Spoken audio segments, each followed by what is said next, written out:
한림대성심병원 정형외과에서 근무하는 유재현입니다. 퇴행성 관절염은 나이가 들면서 노화에 따른 퇴행성 변화로 인해서 관절을 이루는 관절 연골과 연골판에 퇴행성 변화를 일으키는 염증성 질환이라고 말씀드릴 수 있습니다. 관절 간격의 좁아지는 정도를 가지고 우리가 시기를 나눌 수가 있습니다. 관절 간격이 좁아지는 이유는 관절 연골이 닳아 없어지면서 관절 간격이 없어지게 되는 것입니다. 관절 간격이 좁아지는 정도로 우리가 1기, 2기, 3기, 4기로 나눌 수가 있고요. 보통 초기는 1기하고 2기 정도, 그 다음에 중기, 말기는 3기, 4기 정도로 그렇게 우리가 구분할 수가 있습니다. 퇴행성 관절염은 병기에 따라서 수술 방법이 달라지고요.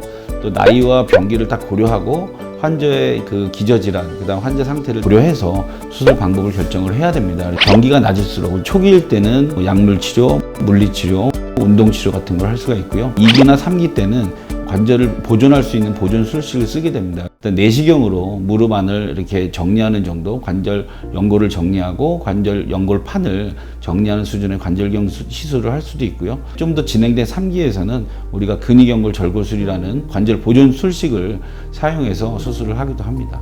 4기는 보통 이제 관절을 회복할 수 없을 정도로 연골이 닳아서 없어지고 관절 간격이 닳아서 없어지는 수준이 되기 때문에 인공관절 치환술을 시행하게 되고요.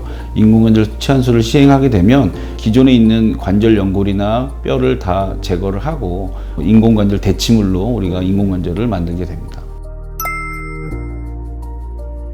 우리가 그 수술적 치료를 한다 그래서 꼭 인공관절 치환술을 하는 건 아니고, 나이가 젊은 분들은 관절을 보존하는 술식을 택해서 최대한 인공관절 수술을 뒤로 미루는 그런 과정을 겪어야 될 것이고요. 왜냐하면 인공관절이라는 건 다 수명이 있기 때문에 너무 이른 나이에 하게 되면 수술을 한두 번 더 해야 될 가능성이 높습니다. 활동성이 좋고 건강하고 야외 활동을 주로 많이 하시는 분한테는 인공관절 치환술 중에서 반치환술을 권하기도 합니다. 그래서 반치환술은 전치환술에 비해서 해당 구획, 내측 구획만 관절염이 심한 경우에는 내측 구획만 인공관절 치환술을 하고, 외측 구획만 심한 경우에는 외측 구획 인공관절 반치환술을 시행합니다.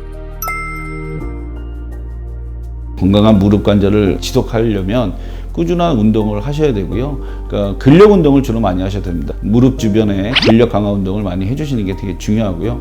또 하나는 무릎에 안 좋은 자세를 취하지 않는 것이 굉장히 중요합니다. 그래서 계단을 많이 오르내린다던가, 그다음에 앉았다 일어났다는 자세, 그다음에 쭈그리고 앉는 거, 무릎 꿇고 앉는 거, 무릎을 과도하게 구부리면서 체중이 실리는 그런 자세, 반복적인 자세들은 우리가 안 하는 것이 건강한 무릎 관절을 위해서 좋을 것이라고 생각합니다. 제가 볼 때는 그러니까 수술을 하느냐 안 하느냐가 중요한 게 아니라 얼마큼 정확하게 진단을 받고 그 환자분 상태에 맞는 적절한 치료를 하느냐가 굉장히 중요한 것 같고, 그게 그 퇴행성 관절염을 더 빨리 진행시키지 않고 더디게 할 수 있는 방법이라고 생각하기 때문에, 그러니까 무릎에 이게 변형이 좀 생기면서 통증이 있는 경우에는 빨리 전문의를 찾아가셔서 진료를 받고 정확한 진단과 그에 맞는 치료를 받는 것이 굉장히 중요할 것이라고 생각합니다.